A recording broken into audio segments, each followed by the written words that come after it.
And anybody remember what it means? I can't hear you. What does it mean? That's right. Bounce back, baby. And I don't know if you have seen much of the footage this last week of what's happened in Nepal with this massive earthquake. And how many of you guys have been praying for people in Nepal? I mean, they're saying up to 6,000 people now that have lost their lives, but villages, people destroyed, whole villages are destroyed, and people are looking for places to live and all of that. But if you saw some of the footage there, you know, when an earthquake happens, particularly in an underdeveloped country, like Nepal, it used to be like this anywhere in the world. Whenever there was an earthquake, you know, the plates underneath the earth start to shift, right? And all we feel is the rumble up here.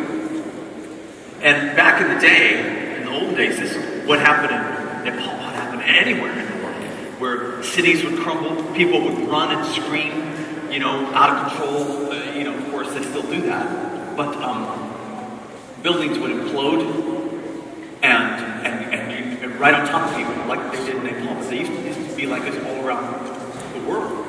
And this is what a lot of people's faith looks like. Something starts to shake in their life, challenges start to come, and this is what their faith looks like. They just implode, they just crumble. And they fall down under the pressure. And you know, sometimes the ground's going to shake underneath us. We're going to have challenges in our life. Things aren't going to go exactly how we planned. And you know what they've developed, though, is ways to build buildings that are earthquake-proof. And now they have them all over the world, you know, in big cities in America, but around the world, where they build these buildings with a foundation. And you can see kind of an exaggerated view here, but they build it on this foundation so that when the plates start to shift, the building sways, but it doesn't crumble. You might feel a little sway back and forth, but it doesn't crumble. It doesn't implode. And this is what God wants to do with our faith.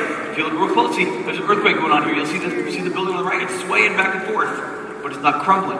God wants to make us earthquake-proof. So that when challenges come, we might sway a little bit. We're not going to implode. We're not going to walk away from God. We're not going to throw in the towel on our faith. We might fall down, but we don't stay down. We learn that when challenges come, when the earth shakes, we learn to be resilient. We don't stay down. We bounce back, baby. That's what we do. Look at somebody and say, bounce back, baby! Bounce back, baby. How many of you guys would like to have earthquake-proof faith? That no matter what comes your way for the rest of your life, you stand the test of time. Listen. We've got a lot of people that are walking away from their faith in God because they don't know how to withstand an earthquake. Their faith is not resilient.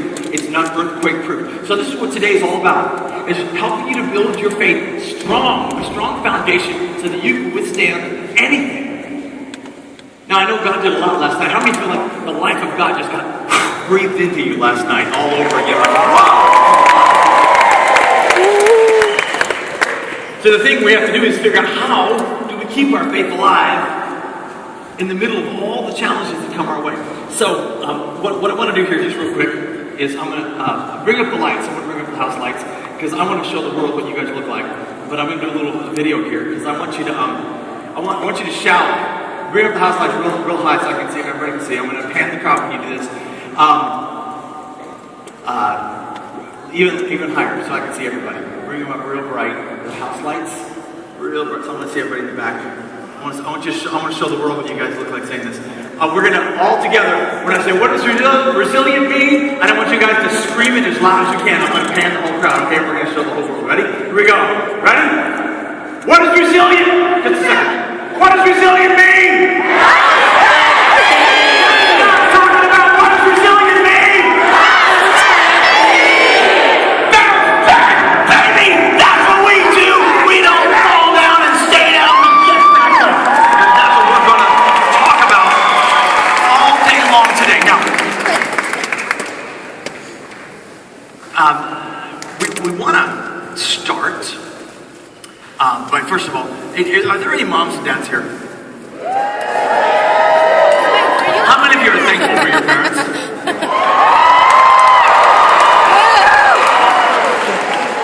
That mostly sounded like girls. You know, if if you're not thankful for your parents, you're not that thankful. You know, I became really extraordinarily thankful for my mom after my wife had our first baby, and I saw how much pain she was in. Well, we were both in pain. I was trying to identify with her. She, I think, had more pain than me, and I was so. And then the baby finally came out. Hannah, our first one, finally came out, and I'm like, oh my gosh. My mom did that for me. I wanted to go hug my mom just to get nothing else because she went through all that pain just to get me into the world. But anyways, we have something special for parents. All the moms and dads, stand up real quick. We want to recognize you. Give a big hand clap. And we have a special session for you parents. If you'd like to go, at least send some of the parents from each group out in the back door. We have a special session for just parents. Give them a hand clap as they walk out. Go right out the back door. They'll show you where to go. So this morning, we're going to talk about relationships. And from a little bit different situation or perspective maybe than you thought of. When you think about friendship, relationships, you usually think about ooey gooey, lovey-dovey, boyfriend, girlfriend, all of that kind of stuff. And we might touch on that, but what we really want to talk about is all the different kinds of relationships you might have in your life, and to see what the Bible has to say about those. But to get us started, I want you to turn your attention to the screen here and see if you've ever had a relationship that ever started something like this.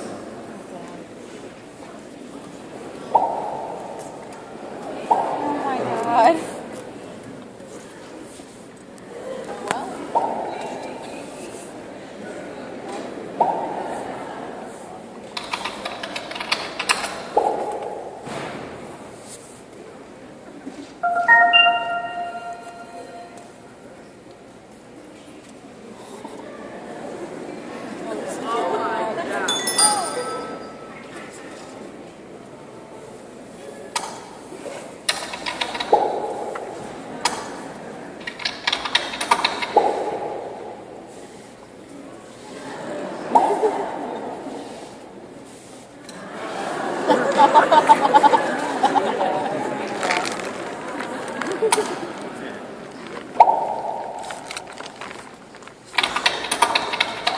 It's not big enough.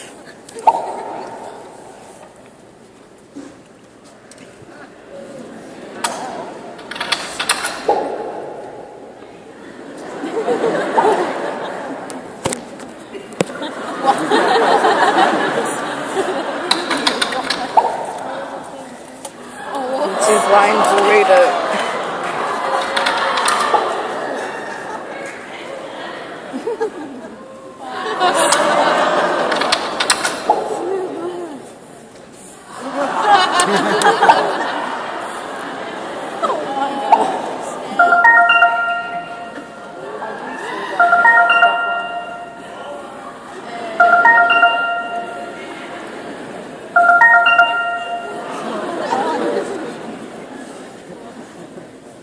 How many of you have ever had that happen before? Some kind of confusion when you were setting some kind